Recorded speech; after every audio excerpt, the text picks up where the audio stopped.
Bonjour à tous. Bonjour à toutes.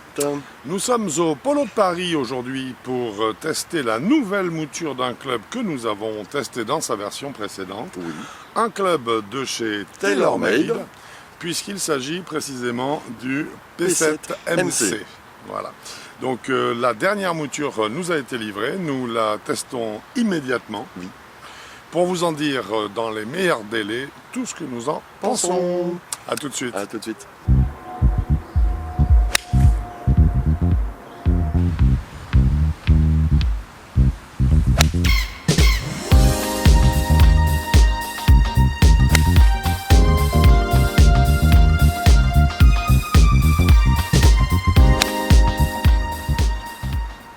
Eh bien, ça y est, c'est fait. La dernière mouture du P7MC de TaylorMade n'a plus de secret pour nous. Hein?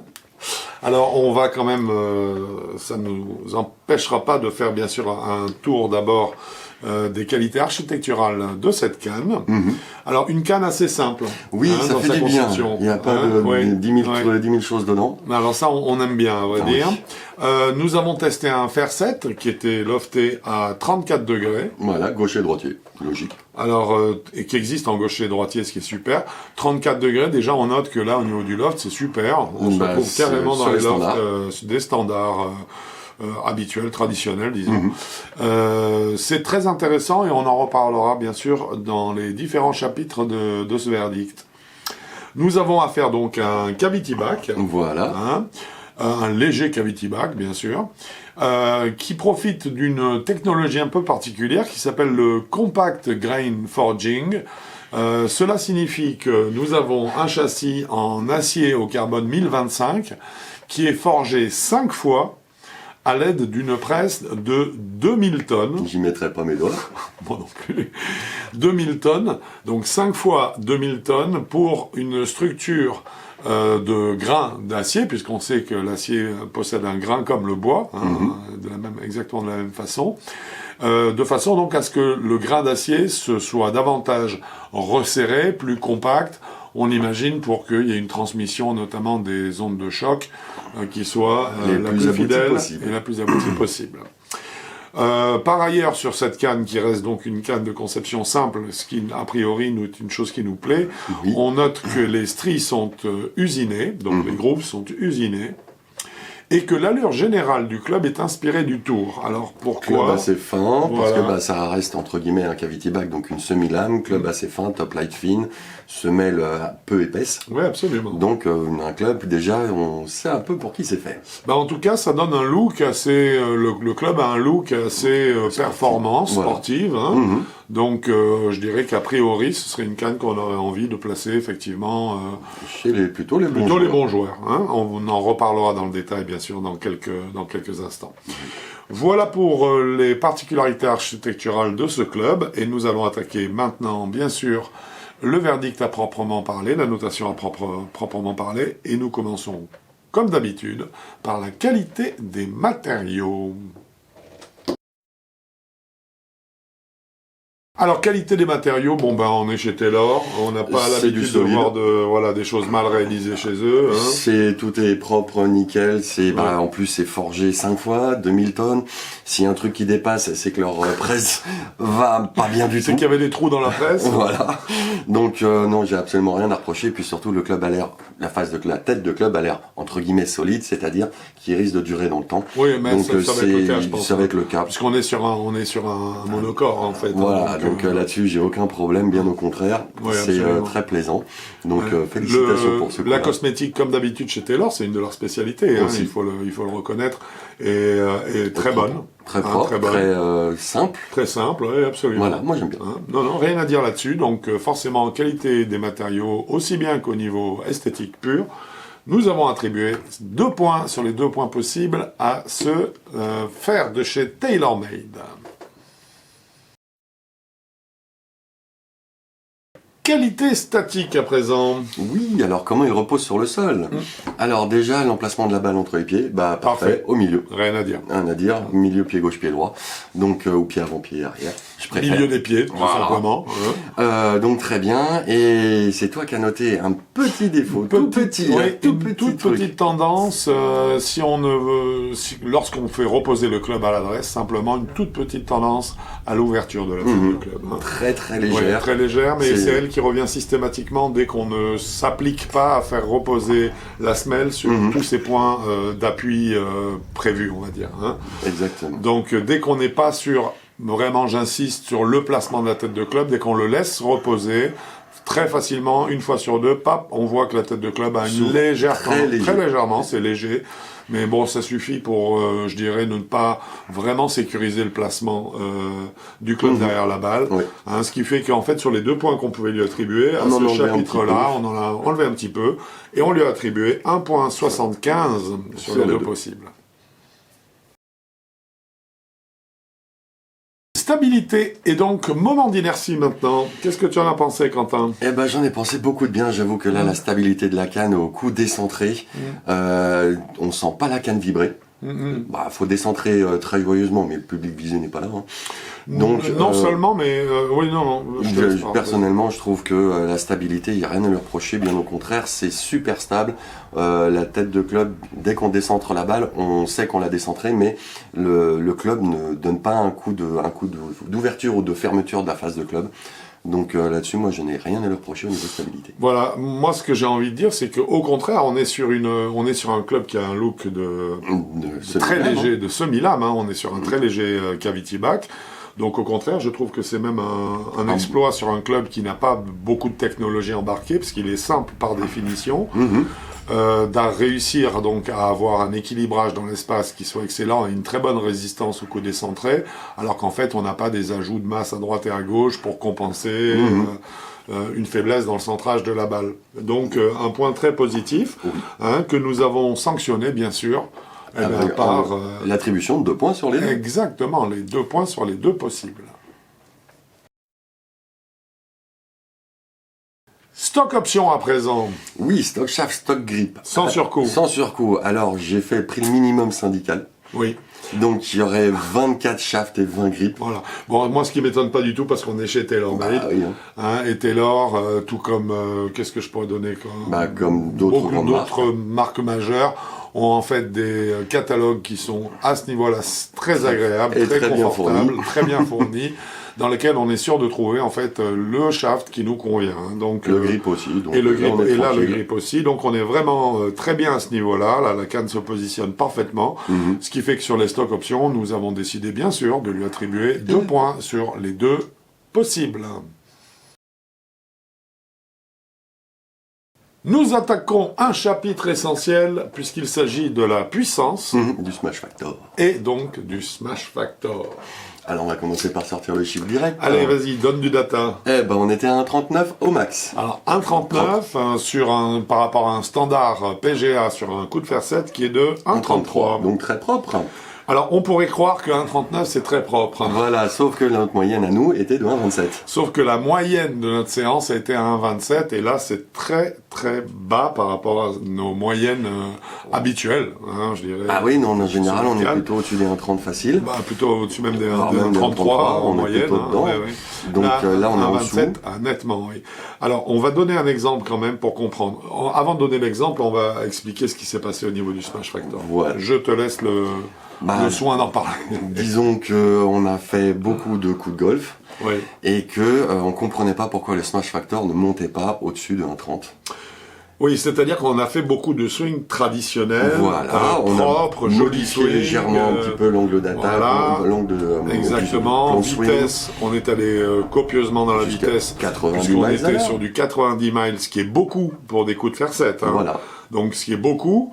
On y est allé, le smash ne montait pas. Voilà. Et je te laisse continuer. Et puis à un moment, on s'est dit, qu'est-ce qu'il faut faire pour que le smash monte, puisque quand même, c'était pas normal. C'était pas normal. Et là, tu m'as sorti un swing venu d'ailleurs. Voilà, de nulle part. très spécial, avec un coup de main, enfin le club. Et là, ta vitesse est descendue à 70 miles d'un coup sec, puisque tu pouvais absolument pas prendre de vitesse. Non, c'était absolument pas. La conception de ce swing était impossible. Oui. Et on s'est retrouvé là avec le smash factor d'un 39. C'est ça.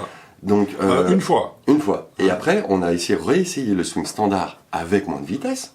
Oui. Bon, c'est redescendu. Oui, absolument. Donc là, on n'a absolument pas compris d'où venait ce 1,39. C'est très étrange. On n'a pas compris le 1,27 en moyenne parce que, en plus, on l'apprenait bien. Et au niveau, alors ce qu'on a fait, c'est on s'est dit 140 mètres à 90 miles avec un smash de 1,23. C'est entre guillemets quasiment mieux c'est typiquement le data qu'on a eu sur sur quelques balles. C'est la moyenne. On a pris une qui illustre parfaitement 90 miles, 140 mètres. Et smash de 1,23. 1,23. Donc déjà le 140 mètres n'est pas suffisant pour 90 miles, puisque là on devrait être aux alentours de 150-155. Voilà. Le 1,23, vu la qualité de la frappe à ce moment-là, on n'a pas compris. On n'a pas compris non plus. Bref, tout ça nous a fait quand même nous poser des questions quant à la puissance et surtout à la régularité de la canne, plus que la puissance. C'est sa régularité qui nous a vraiment mis en doute étonné, sur une semi-lame. On s'est dit, une semi-lame, normalement, il y a une régularité. Et là, il n'y en a pas beaucoup. Alors, résultat, au lieu des 2 points qu'on pouvait lui donner, on n'a pas été... Pour le 39, on a dû le sanctionner un petit peu. Voilà, parce qu'il y avait quand même, comme tu viens de le dire, un smash factor à 1,39. Donc ça veut dire que la canne arrive à restituer beaucoup de vitesse. Mais comment on a fait? Voilà, parce qu'on comprend pas très bien en fait comment est-ce qu'on a obtenu tous les chiffres qu'on a obtenus. Il n'y a pas de logique, disons. Non, parce que c'était pas le seul club qu'on a testé aujourd'hui. Ce jour-là, pardon, et les smash factors étaient très réguliers. C'est le seul absolument, voilà. C'est le seul qui vraiment nous a fait défaut. Du coup, au lieu des 2 points que nous pouvions lui attribuer, nous avons décidé de lui attribuer 1,5 point. Ce qui, je trouve, est assez généreux parce que se pose la question de l'étalonnage, avec un club aussi irrégulier, un peu versatile, alors qu'on a l'impression que la prise de balle a été, elle, au contraire, très régulière. Bon. Je laisse chacun réfléchir à la question.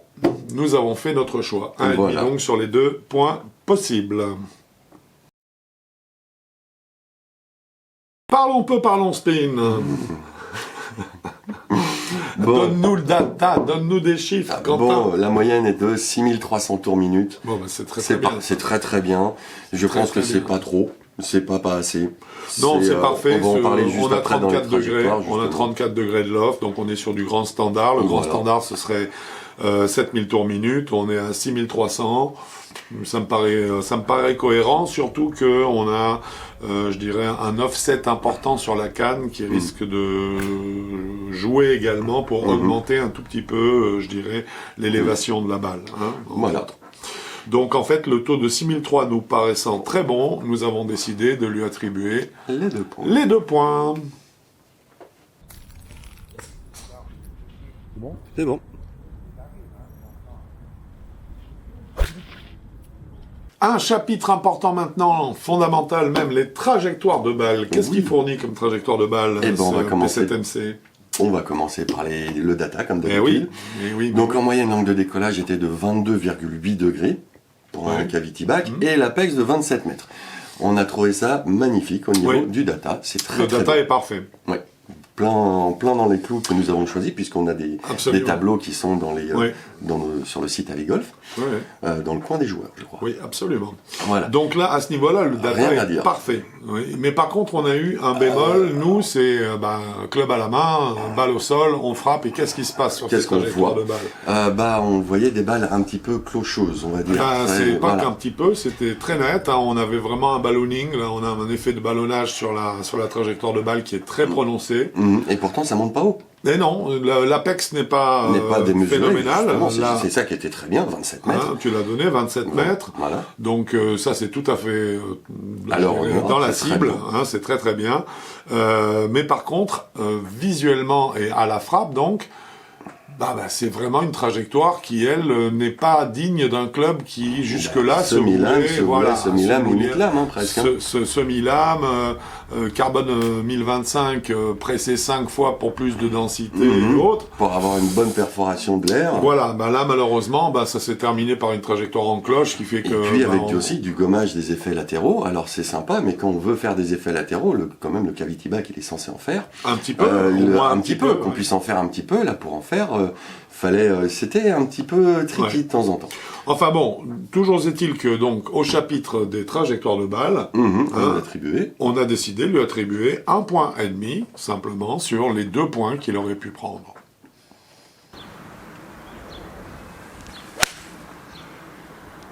Nous voilà maintenant pour le feedback en train de parler du feedback. J'aime bien ça, moi, le feedback. Retour d'information, c'est-à-dire la sensation que vous avez, qui vous indique où est-ce que vous avez pris la balle dans le club au moment de l'impact. Qu'est-ce que tu en dis, Quentin ?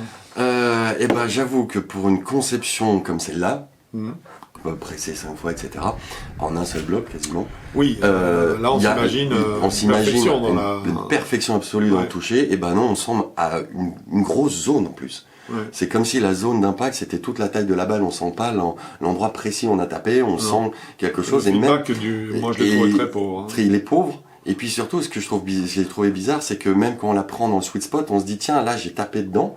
J'ai tapé dans la bonne zone, mais ça reste flou parce que c'est comme si les vibrations s'évaporaient un petit peu. T'as pas l'impression qu'elle jaillit du club. T'as pas l'impression qu'elle jaillit du club, on sent pas la force, la puissance du club, alors que même il est fait pour, normalement. À ce niveau-là, je dirais même qu'on arrive, on a l'impression rapidement que le club, on peut pas l'accélérer davantage. On sent pas la balle sortir avec. On peut pas la faire claquer plus ou moins, quoi. Non. En fait. Donc c'est très feutré comme sensation en fait, elle n'est pas claire, tu vois. Non, on ne sait pas exactement, il y a une zone, c'est une zone qui est assez large, donc c'est un peu dommage, c'est surtout très étonnant parce que normalement ça aurait dû être dans un des bloc, sensations extraordinaires. Ça aurait dû être pas la perfection. Extraordinaire, et là au contraire. Moi je pense que je trouve qu'il y a beaucoup d'offset sur cette canne, donc. Tu crois que c'est ça qui délimite énormément il y a beaucoup d'offset et je trouve que ça donne l'impression quand on la met à l'adresse justement que on se dit il y a un problème de philosophie. Là j'ai une lame dans les mains ou presque.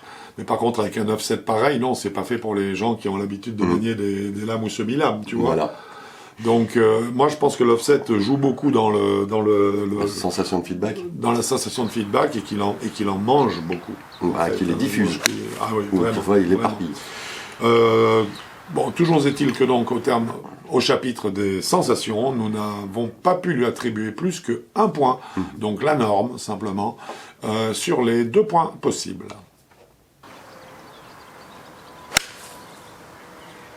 Le chapitre que nous attendons tous, je dis nous, c'est-à-dire vous peut-être, mais nous c'est sûr. Surtout, voilà. Ce sont les sensations. Les sensations, nos sensations quand nous avons réalisé l'essai donc de ce Fairset TaylorMade, ce P7NC.